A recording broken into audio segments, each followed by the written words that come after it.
YouTube, it's your girl Razia J, and I'm back with another video. If this is your very first time landing on one of my videos, I ask that you pause the video right here, go hit the subscribe button, come back, watch the video, and if you like the content, leave me a thumbs up, share the content, and tell your friends to get over here. If you have been watching me for the last month, I just want to say thank you so much. You guys don't understand how important your support, your comments, your feedbacks, your email has been. It's been truly encouraging and definitely motivating so I can keep doing this. Today we are here for another video. The Feel Good Friday series is all over. I know, I'm sad, but it's time to move on. Today I want to talk about all things internship. You guys know I already did the video, the 5 steps to securing a virtual internship as a social work student, and now I want to share with you guys about my journey in my internship. So guys, I have one of the best internships, hands down, on the face of this planet. And I am not biased, but I really am enjoying my internship. I am enjoying the things that I'm learning. I'm enjoying the network that I'm making. I'm enjoying just becoming a better future social worker. And I'm definitely enjoying taking the opportunities to overcome my challenges. So this video is all about challenges. As an intern, we are not void of challenges. The challenges come and they can be a little bit tough.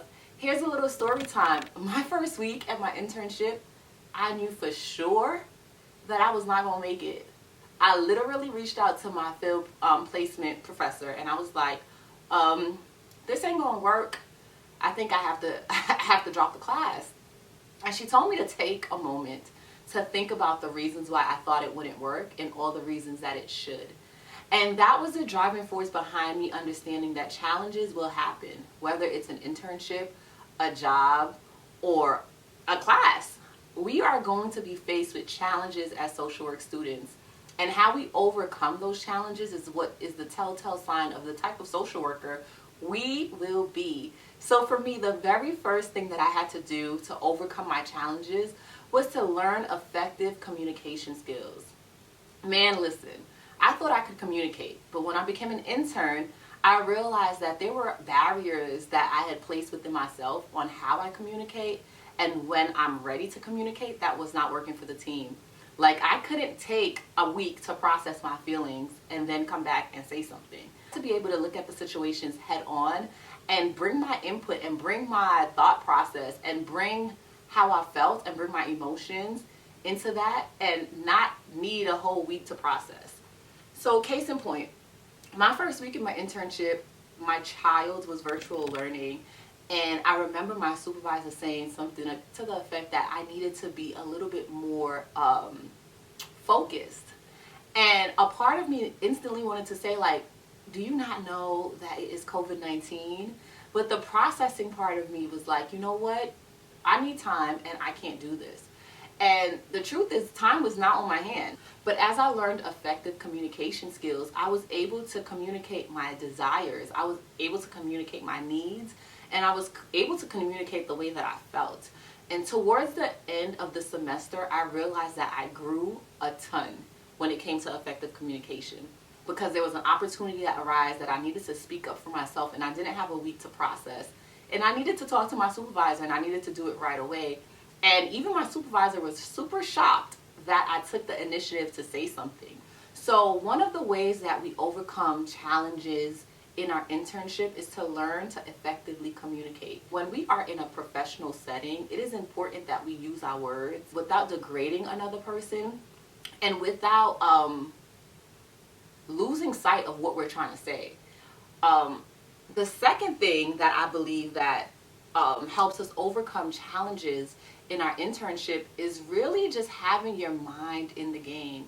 Remembering your why, remembering why you wanted to be a social worker, and remembering that this internship is just part of the process. This is not the end goal. The internship is just like a stop along the way. It is just literally part of the journey. And knowing that it's part of the journey and remembering your why allows you to put things into perspective, allows you to put things into what it really needs to be. Like, I'm here to learn. I'm here to get to the other end. I'm here to finish my degree, and I'm going to do it at any cost necessary. The third thing that I want to share is just really making yourself a part of the team. It's very easy for interns to feel like, okay, I don't work here and I'm not part of the team, so my contribution doesn't matter. That I'm here just doing free labor. And the truth is, that is not the case. Your contribution matters. What you say, what you do, the way you carry yourself, it all matters. And it makes a statement. If I was not putting myself as part of the team, the amount of things that I have accomplished in the last 7 months, I wouldn't have. Because I would have been waiting for my supervisor to say, hey, do this, hey, do that, because I didn't feel like I'm part of the team. As part of the team, I bring my own opinions. As part of the team, I bring input to the table. As part of the team, I say, hey, I think this would be a very good thing that we try. And if it's not accepted, it's not accepted. But at least I took the initiative to say, hey, let's try this, or let's do things this way, or let's attempt this. The fourth thing that I want to share is just understanding that there is going to be challenges everywhere. There are going to be challenges everywhere. The way you recover from the challenges says a lot about you. Not about the challenge, about you. So yes, something may have hurt your feelings, something you may not have understood. There may have been something that you felt like your supervisor was being a little bit too harsh and too critical. But the truth is, how you respond to all of those circumstances speaks about you. It speaks about the type of social worker you will be. It speaks about the type of colleague you will be. It speaks about how you will work with others in the mental health field, how you will work with your stakeholders and your allies and your advocates, how you will work with people. We are in a profession that's all about people. And when you deal with people, challenges arise. The fifth thing that I want to say is, it's very easy. It's very easy. Don't forget about you. Advocate for yourself. If something is being done and it's not right, speak up for yourself. If you feel like you're being overworked, speak up for yourself. If you feel like, man, my supervisor is not really giving me what I deserve in my evaluation, or they're not giving me the props that I deserve, speak up for yourself. No one knows what's going on in your mind. No one is a mind reader. And just as you are learning and navigating being an intern, your supervisor may be navigating and learning you as well. You may be their first intern, or you may be their 100th, but that does not mean that you're not different from the rest. So it's really true that you have to advocate for yourself. And I'm not saying go out there and be disrespectful. I'm not saying go out there and email people or text people and say things that you don't need to be saying, things that will cost you your entire internship. But I'm saying advocate for yourself. Speak up. Remember that you are learning to effectively communicate with others. And as you learn to effectively communicate, you learn how to think outside the box. You learn how to really put yourself in the place of others, and you learn how to stand up for yourself. And the last thing that I want to share is this. Honestly, guys, I would be lying if I said my internship has been blueberries and sunshine and rainbows and sherbet and all good things like cotton candy and fluff. It has not been.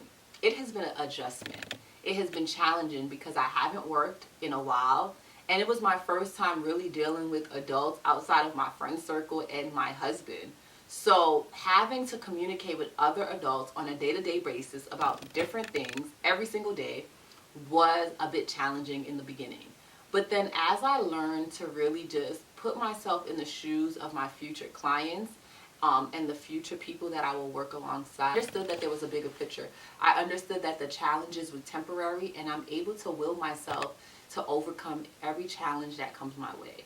So with that being said, there is no challenge that's too big for you. There's no challenge that you won't overcome. And as an intern, it's okay for you to feel like, man, this is challenging. But it's not okay for you to turn your back on your dreams and your aspirations because of hiccup along the way. Until next time, guys, I hope you enjoyed this video. If you have any feedback, please do not hesitate to leave it. Once again, this is your girl, Razia J, and I'm just here to share the knowledge and share my journey with you guys. Until next time, peace, love, and Jesus.